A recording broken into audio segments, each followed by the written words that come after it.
I want to thank Study IQ. I would like to thank Study IQ team. Big round of applause to the team, management and staff of Study IQ.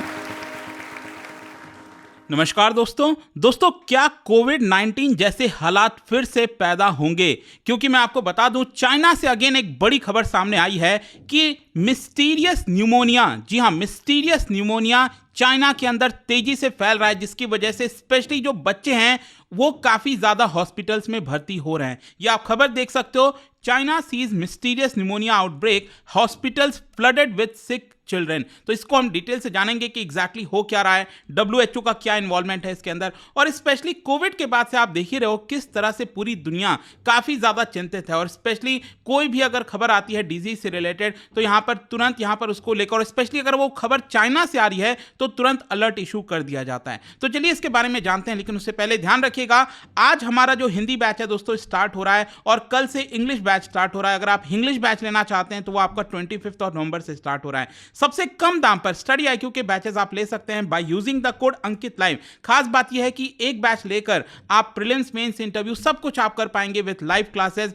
Mentorship programme, सब कुछ आपको मिल जाएगा। और intelligence bureau का भी जो notification आया है उसको आप अवेल कर सकते हैं। और इसके अलावा अगर आप MCQs अटेम्प्ट करना चाहते हैं तो मेरे इंस्टा पेज पर जाइए, वहां पर स्टोरीज में जितने भी MCQs हैं उसको आप अटेम्प्ट कर पाएंगे। चलिए शुरुआत करते हैं और सबसे पहले ये देखते हैं कि एग्जैक्टली हुआ क्या है। देखो, रीसेंट आउटब्रेक बताया जा रहा है मिस्टीरियस न्यूमोनिया का। न्यूमोनिया आई एम श्योर कि आपने कई बार सुना होगा। बेसिकली क्या है ना कि हमारा जो लंग्स है जिससे हम सांस लेते हैं उसमें ये होता है। इसको मैं आपको और डिटेल से बताऊंगा आपको इसके बारे में। लेकिन रिसेंटली कुछ मिस्टीरियस न्यूमोनिया, मतलब एग्जैक्टली हमें पता नहीं है कौन सा न्यूमोनिया है, कौन सा डिजीज है, लेकिन कुछ मिस्टीरियस बीमारी है जो कि चाइना में मिड अक्टूबर से तेजी से फैल रही है और धीरे धीरे ग्लोबली एक कंसर्न बनता जा रहा है। स्पेशली क्या है कि कोविड-19 पैंडेमिक को देखते हुए चाइना से ये जो खबर आई है ना, इसके लिए पूरी दुनिया अब धीरे धीरे चिंतित होती जा रही है। और अब आप देख सकते हो जो वर्ल्ड हेल्थ ऑर्गेनाइजेशन है वो भी एक्टिवली इन्वॉल्व हो गया और चाइना से कई सारे इंफॉर्मेशन मांग रहा है ताकि पहले ही हमें इसके बारे में पता चल सके। अगर हम इसके ओरिजिन और स्प्रेड की बात करें तो मैं आपको बता दूं कि सबसे पहला ये जो केस है वो बेसिकली चाइना का जो नदर्न पार्ट है, आपको पता ही होगा कि चाइना में ज्यादातर आबादी, ये जो पूरा ईस्टर्न पार्ट आप देख रहे हो नॉर्थ से साउथ के बीच में, यहां पर आपको देखने को मिलती हैं। तो ये सबसे पहला केस जो नदर्न पार्ट है और स्पेशली यहां पर जो बीजिंग के आसपास वाला एरिया है वहां पर इसका आउटब्रेक और एपी सेंटर बताया जा रहा है। हॉस्पिटल्स में आपको बता दूं उन पर्टिकुलर एरियाज में काफी ज्यादा ओवरवेल्म्ड हो गए हैं। कई सारे केसेस आ रहे हैं इस तरह के न्यूमोनिया के सिम्टम्स से, और एग्जैक्टली अभी हमें इसके पैथोजन के बारे में पता नहीं है कि क्या ये वायरस से हो रहा है, बैक्टीरिया, हमें इसके बारे में अभी तक कुछ भी नहीं पता। और जो चाइनीज अथॉरिटीज हैं उन्होंने 13 नवंबर को इसको लेकर प्रेस कॉन्फ्रेंस भी किया था और इस मिस्टीरियस न्यूमोनिया के बारे में, इस रेस्पिरेटरी डिजीज के बारे में पूरे देश को बताया था। और इसीलिए पूरी दुनिया की भी नजर जो है वो अब यहां पर हो चुकी है। क्वेश्चन यहां पर आपके मन में यह आएगा कि ये जो डिजीज फैल रहा है इसका सिम्टम्स क्या आ रहा है, मतलब जो लोग हॉस्पिटलाइज हो रहे हैं, जो इस बीमारी को लेकर आ रहे हैं, उनके अंदर क्या सिम्टम्स देखने को मिल रहा है। बेसिकली जो न्यूमोनिया वाले सिम्टम्स होते हैं ना, जब मैं न्यूमोनिया कहता हूं इसके अंदर फीवर होता है, कफ होता है, जो सांस लेने में तकलीफ होती है। तो कोविड-19 जैसा ही कुछ आपको देखने को मिलेगा कि कोविड-19 में भी आपने देखा होगा फीवर हो जाता है बहुत ज़्यादा, इसके अलावा सांस लेने में भी कुछ लोगों को तकलीफ हो रही थी। तो न्यूमोनिया एक इन्फेक्शन है जो हमारे एक या दो लंग्स को इन्फेक्ट कर सकता है, या तो एक को हो सकता है या फिर दोनों को हो सकता है। यूजुअली आपने देखा होगा लंग्स के अंदर आपको पता है सैक्स होते हैं, एयर सैक्स होते हैं, एल्वियोली जिसको कहा जाता है, जिसके अंदर जब हम सांस लेते हैं तो हवा जाती है। लेकिन क्या होता है, ये जो एयर एवियोली होता है वहां पर अगर आप सोचिए जो फ्लूइड है अगर वो वहां पर भर जाए तो हमें कितना तकलीफ होगा सांस लेने में। तो यही होता है न्यूमोनिया। एंड ये किसी भी चीज से हो सकता है, मतलब बैक्टीरिया हो गया, वायरसेस हो गए, फंगाई हो गया, किसी भी चीज से ये न्यूमोनिया हो सकता है। और जो सिवियरिटी है वो वेरी करती है, किसी को ज्यादा इंपैक्ट करता है, किसी को कम करता है। अगर ज्यादा करेगा तो हॉस्पिटलाइज होना पड़ेगा। तो वही मैं आपसे कह रहा था कि यहाँ पर चाइना के अंदर कई सारे हॉस्पिटल्स में इस तरह के केसेस देखे गए हैं, और स्पेशली बच्चों में, बच्चों से पूरा हॉस्पिटल्स, काफी सारे हॉस्पिटल्स जो हैं वो इस तरह के न्यूमोनिया के केसेस की वजह से भर चुका है। एंड जो ग्लोबल हेल्थ एक्सपर्ट्स हैं उन्होंने इसको को लेकर कंसर्न्स जताया है। इनफैक्ट सिचुएशन इतनी ज़्यादा खराब हो गई है कि कई सारे स्कूल्स के जो क्लासेस हैं उसको सस्पेंड कर दिया गया है, स्कूल्स को बंद कर दिया गया है, क्योंकि स्टूडेंट्स को भी हो रहा है और कुछ टीचर्स को भी हो रहा है और ये कहीं ना कहीं आपको याद दिला रहा होगा कोविड-19 के शुरुआत में भी कुछ ऐसा ही सिचुएशन हुआ था, धीरे धीरे डेवलप हुआ था। स्टार्टिंग में आपको याद होगा जब चाइना से कुछ कुछ वीडियो सामने आ रहे थे कि लोग बीमार पड़ रहे हैं, पूरा का पूरा शहर बंद किया जा रहा है, तो आपने देखा होगा दुनिया में लोग कई बार हंस भी रहे थे इस चीज़ को लेके कि देखो क्या हो रहा है चाइना के अंदर। लेकिन धीरे धीरे जब वो डेवलपमेंट हुआ और पूरे दुनिया के अंदर फैलने लगा, तब समझ में आया कि सिचुएशन कितनी ज़्यादा खराब हो गई है, राइट। तो ये शुरुआती दौर को कहीं ना कहीं रिप्रेजेंट करता है, अगर आपको याद हो 2020 का जो शुरुआती टाइम था।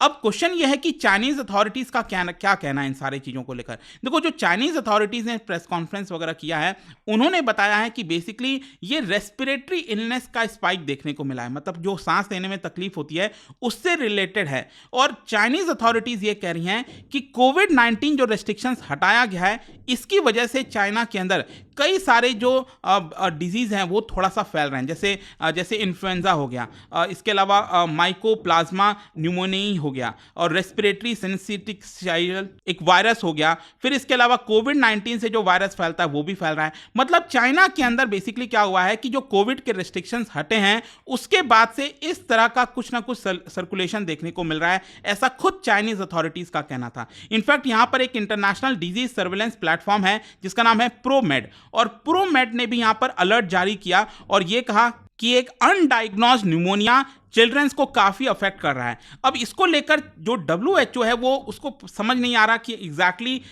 यहाँ पर हुआ क्या है, और इसीलिए आप देखोगे तो WHO अब यहाँ पर इन्वॉल्व हो गया है। WHO ने रिक्वेस्ट फॉर इन्फॉर्मेशन डाली है चाइना से, चाइनीज़ अथॉरिटीज़ से लगातार वो लोग इन्फॉर्मेशन लेना चाह रहे हैं, डिटेल इन्फॉर्मेशन चाह रहे हैं कि अभी क्या क्या सिम्टम्स मिल रहा है, क्या चीज़ें हो रही हैं, ताकि इसके बारे में हम थोड़ा सा और जानकारी उठा सकें। क्योंकि मान लो चाइना के अंदर इसके बारे में तो जांच की जा रही होगी, लेकिन वो जानकारी अगर दुनिया को मिलेगी तो दुनिया भर के जो बड़े बड़े लैब्स वगैरह हैं वहाँ पर इसके बारे में और रिसर्च हो सकेगा और जल्द से जल्द हमें इसके बारे में पता चल सकेगा।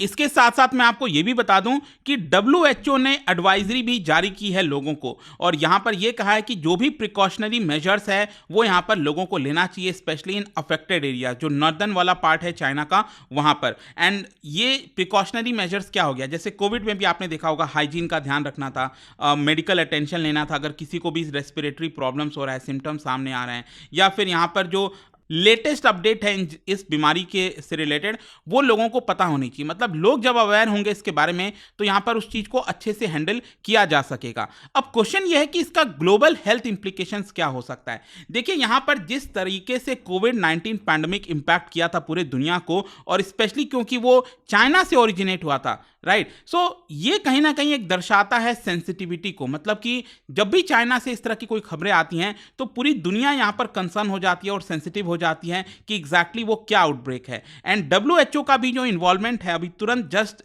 जैसे ही इसके बारे में थोड़ा सा पता चला WHO इसमें इन्वॉल्व हो गया, और WHO इसीलिए इन्वॉल्व हो रहा है, वो दिखाता है कि कितना ज़्यादा इंपॉर्टेंस है इस तरह की चीज़ों को लेकर। अब इसको लेकर काफ़ी तेजी से इन्वेस्टिगेशन और रिसर्च चल रहा है। जो चाइनीज़ हेल्थ अथॉरिटीज़ हैं वो इंटरनेशनल एक्सपर्ट्स के साथ WHO के साथ मिलकर यहाँ पर इसके बारे में और ज़्यादा लेबोरेटरी टेस्ट करना हो गया, एपिडेमियोलॉजिकल इन्वेस्टिगेशन हो गया, ये सारी चीज़ें कर रहे हैं। अब जहाँ तक क्वेश्चन है कि कोविड-19 से इसका क्या कंपैरिजन है, देखो भले ही यहाँ पर आपको देखने को मिल रहा हो कि सिम्टम्स जैसे कोविड-19 में सिम्टम्स थे वैसा ही सिम्टम्स आपको ये मिस्टीरियस न्यूमोनिया में देखने को मिलेगा, लेकिन इसका मतलब ये नहीं है कि ये कोई नोवल कोरोना वायरस है। ध्यान से समझिएगा, मैं फिर से कह रहा हूँ कि यहाँ पर जो अभी तक पता चला है उसमें ये बताया गया है कि ये कोई नया कोरोना वायरस नहीं है, ये कोई मिस्टीरियस न्यूमोनिया है। अब एग्जैक्टली क्या है वो नहीं पता, अब वो जांच का विषय है। जब यहाँ पर चीज़ें डिटरमाइन की जाएंगी कि कौन सा पैथोजन इसके अंदर इन्वॉल्व है, बैक्टीरिया है, वायरस है, क्या है एग्जैक्टली,